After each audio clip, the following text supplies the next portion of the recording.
Good morning YouTube and welcome. I'm Joey Nitro and this is RC Hobbies SOS.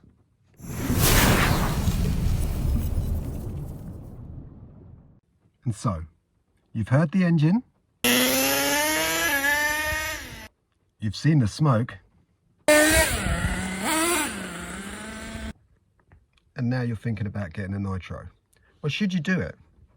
In this video I want to go over my views on it, a little bit about managing expectations, and just discussing the matter. So let's get straight into it. I think I just mentioned about managing expectations, and I think that's the first thing, the most important thing to do before you go and get into the nitro hobby, buy anything. You need to be managing the expectations of what you think you're going to get or what you want to get out of this branch of the RC hobby.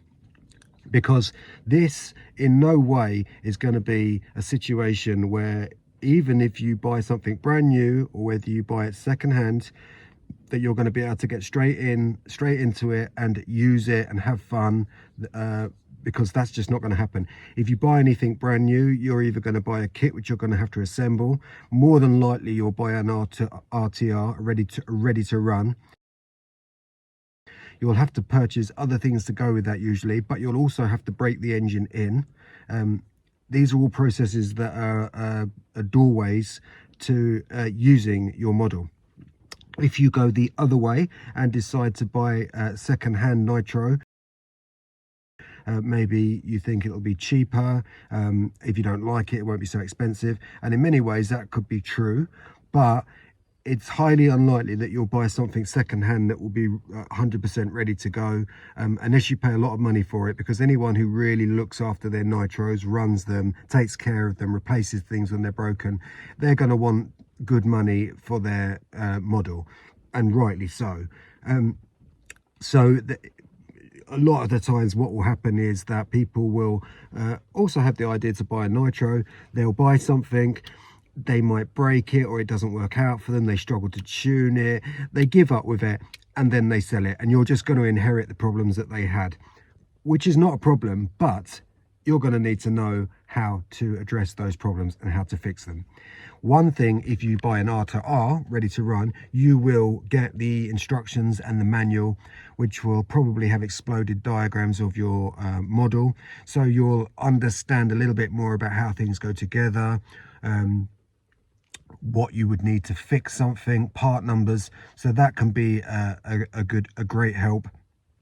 Whereas usually when you buy something secondhand, if you get the box, you're lucky. If you get the manual, you're very lucky. Usually you'll just be buying the model itself, maybe the radio gear, glow igniter.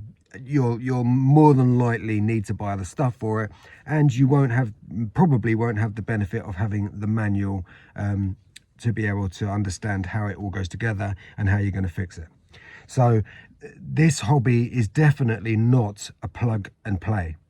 If you are not equipped and have the knowledge of nitros and how to fix them, you're going to be on a very steep learning curve, or you're just going to be another one that picks it up and puts it down, which happens so very often.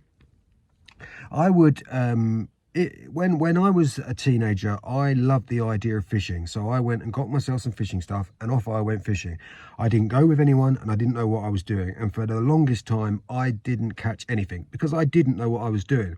So I had to learn. I had to watch stuff, read stuff, and I learned, and I got better and better and better, and it became a very rewarding hobby for me, fishing, because I got better at it over time, and what I put into it I got back over the time. And that is how I see nitro.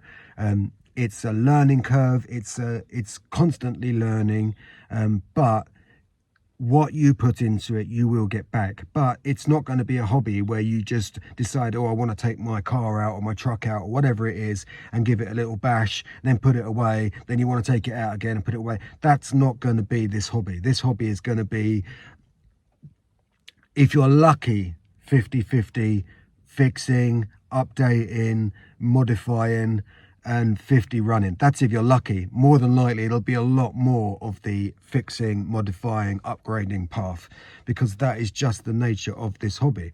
But it's brilliant. It's a really good part of this hobby. So, you know, that's what I mean by managing expectations.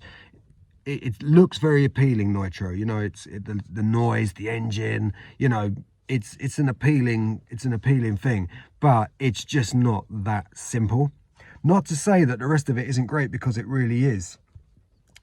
But there's other stuff to it as well. I mean, there's this social media. There's a huge community on here. Most of the people are great people. They want to help you. There's Facebook groups that you can go on, that you'll get help and support. There's also a lot of stuff you can download offline if you know what you've got, like from manuals, for instance.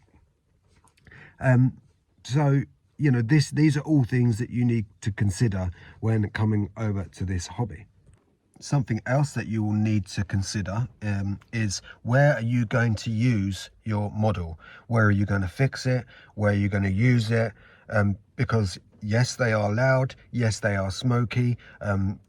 They can annoy people because of both of those factors. So you're going to need to know where it is that you're going to practice this hobby. You're going to need a place to go to use it.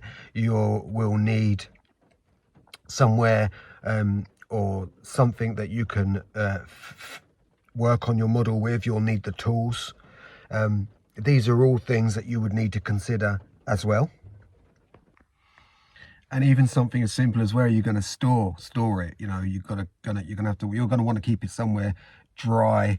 They're not the best things to keep indoors, so you know, that's another thing you need to consider. But say you have thought about all of this and you still want to carry on and try Nitro out.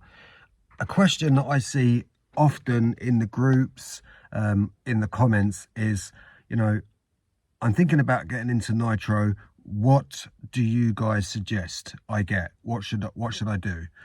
And that's a good question. So you need to, and it ties into what we said before about where you're going to run it and all this and all that. So you really need to know what sort of branch of Nitro you'd want to get into.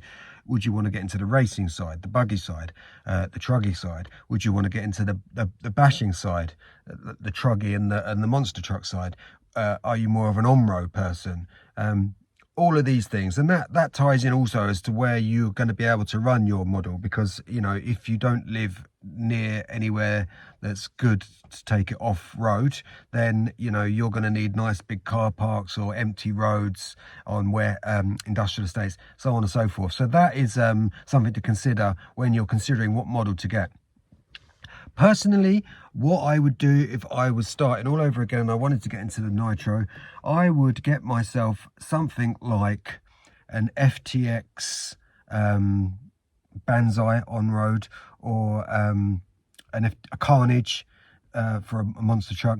They're not very expensive. The parts are fairly easy to get and fairly inexpensive. I mean, I said they're not very expensive. They are expensive, you know. They're into the £100, but you know, they're not as expensive as some of the other models. They're also quite a I don't want to say basic layout, because I don't want to be condescending, but you know, they're not overcomplicated, so they're much easier to get your head around if you need to start fixing things. When you start getting into the, you know, the Savages, for instance, or the Loses, they're very technical. They're highly designed, and that can be a real block, because they're quite difficult to understand if you don't know to begin with. Getting your head around it all, how it all works, how you get things out, how to put the things back in, how to access certain things, what you need to take off to get there. These are all things that can be, you know, quite worrying and put people off. So that's something you need to consider as well, what model you want and the reasons why you want that model. Time is also a factor. You will need a lot of time to be in the Nitro hobby, because as I said before, you're not going to just be able to take the thing out, use it, put it away, take it out, use it, put it away. That's just not going to happen. You're going to need time to look over the truck, to fix anything that's wrong, time to wait for stuff that you ordered, to parts or upgrades. It is time consuming. So if you're looking for a hobby which you can just do, you know, there's no barriers to it. You can just get it and go. Like basically an electric, a lot of electric brushless models, you know, they're a lot easier. You can just sort of use them and then put them away, use them, charge the batteries, put them away. That's not going to be the case with the Nitro. You're going to need time fixing, looking things up, all of that stuff. Even cleaning stuff, you know, and that goes with electric as well, but even cleaning stuff, it's all time consuming. I mean, you're not going to want to use something, get it dirty and put it away. It's just not good. So time management and what time you have for your hobby would also be a decision, a part of my decision, whether or not I'd want to get into Nitro. So all things considered, should you get into Nitro? Well, my opinion is obviously yes, you should, because it is just, for me, it's just brilliant. I like the learning curve of it. I like the fixing of it. I like the entirety, and a lot of things that I really enjoy about the Nitro hobby are things that I never thought that I would enjoy. I never considered that would be something I would enjoy. So I knew I would enjoy taking the truck out or the car out and bombing it up and down, jumping it, you know, listening to it, the sound of it. I knew being outdoors, I knew I'd love all that, but I didn't realize that I would, you know, love researching stuff, researching parts, researching models. I didn't realize that I was going to be so ingrained into the community, the RC community, and make such good friends, bonds and connections. I didn't realize how much I would appreciate just looking at my trucks. You know, these are all things that I get so much out of, which are things that I never thought about why they were not reasons for entry into the Nitro hobby at all. But yeah, I mean, if you've considered the things that I've spoken about, and you know, you are willing to put into it and not immediately get things out of it, you know, instant gratification, because that's not going to happen. You know, if you want something that's quite an all-encompassing hobby, and you've got the time to spare and the patience, it's amazing. I mean, let's face it, you know, you don't go and buy a jigsaw, and you know, if you go and buy a jigsaw, you know, you need to spend time putting it together, because if you don't want to spend the time putting it together, you might as well just buy a picture. It's that kind of scenario, you know what I'm saying? So anyway, guys, that's my thoughts on it. Great hobby. I'd love more and more people to get into this hobby, because this hobby needs that. It really needs it. It needs new people, new blood coming in. You know, people buying new stuff. Even people buying new parts for old stuff. You know, this hobby needs that injection of enthusiasm. So I you know, I'm all for it, and I really, you know, it's a great hobby, and it's a great hobby for families, fathers and sons, fathers and daughters, to spend time together, to learn with each other. You know, it's a great, and it teaches you other lessons, like, you know, it does. It's like basic mechanics, engineering, all of those things. So, you know, it's a good, positive hobby. If practiced responsibly, it's brilliant. Anyway, guys, I hope you enjoyed or like my thoughts on this subject. As I said before, I'm Joey Nitro. Please consider liking, commenting and subscribing to my channel. There's lots more to come. Thank you all for watching, and I'll see you guys on the next one.